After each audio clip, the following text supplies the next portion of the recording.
জন্মদিনে মাকে নিয়ে নায়িকা পূজার আবেগঘন স্ট্যাটাস। মৃত্যুর ৮ থেকে ৯ মাস হয়ে গেলেও এখনও শোকাহত নায়িকা পূজা শেরি। আজ নায়িকা পূজার শুভ জন্মদিন। জন্মদিনে মাকে স্মরণ করে পূজা সামাজিক যোগাযোগ মাধ্যম ফেসবুকে এক আবেগঘন স্ট্যাটাসে যা লিখেছেন তুলে ধরছি বিস্তারিত। মাগো, এই প্রথম তোমাকে ছাড়া আমার জন্মদিন এসে গেল। খুব করে মনে পড়ছে গত বছরের কথা। তোমার শরীরটা তেমন একটা ভালো ছিল না, কিন্তু আমি মন খারাপ করে তোমার সাথে একটু উচ্চস্বরে বলে উঠলাম, সবার মা কিছু না কিছু করে। তুমি তো আমার জন্য পায়েসও বানাচ্ছ না।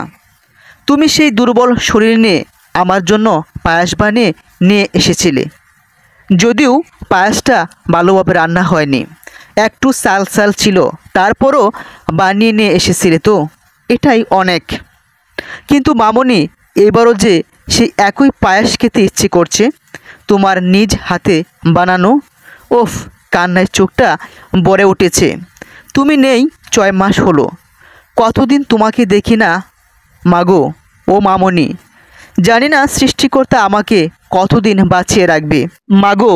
তবে যতদিন বেঁচে থাকবো, কিভাবে বুকে এই আটকে থাকা কষ্টকে দামিয়ে রাখবো তা তো সম্ভব না।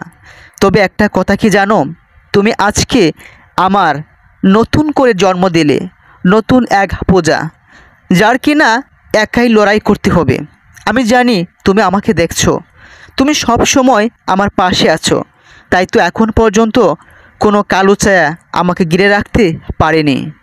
মাগো, তুমি তো তোমার কথা ঠিক রাখতে পেরেছো। এইবার আমার পালা, দেখবে তোমাকে দেওয়া কথা আমি ঠিকই রাখবো। তোমার অস্তিত্ব কারো কাছে না থাকলেও আমার কাছে সব সময় থাকবে। তুমি আছো, আমার পাশে আছো। এই যে আমি এত কথা লিখছি, আমি তো অনুভব করছি তুমি আমার পাশে আছো, আমার মাথায় হাত বুলিয়ে দিচ্ছ। জন্মদিনে স্বার্থপরের মতো একটা কিছু চাইবো মামনি? এপারে তো নিজের রাগনি সবসময় আমার কেলেই করে গেছিলে, ওপারে অন্তত নিজের খেয়াল রেখো মামনি। ভালো থেকো আমার লক্ষ্মী মামনি। তোমার মেয়েটা আর কিছু লিখতে পারছে না, চোখ ভর্তি জল চলে আসছে আর চোখটা ব্যথা করছে। এভাবেই নায়িকা পূজা তার মাকে স্মরণ করে তার মনের কথাগুলো আজ জন্মদিনে শেয়ার করেছে, যেখানে অনেকে জন্মদিনে জাঁকজমকপূর্ণ আয়োজনে বার্থডের জন্য নানা আয়োজন করে পরিকল্পনা করে, সেখানে পূজা তার মাকেই স্মরণ করছে।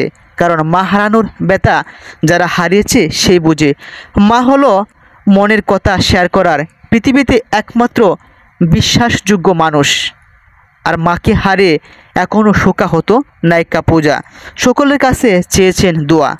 যে স্বপ্নটা দেখেছিল পূজাকে নিয়ে, সেই স্বপ্ন আজ পূরণের পথে।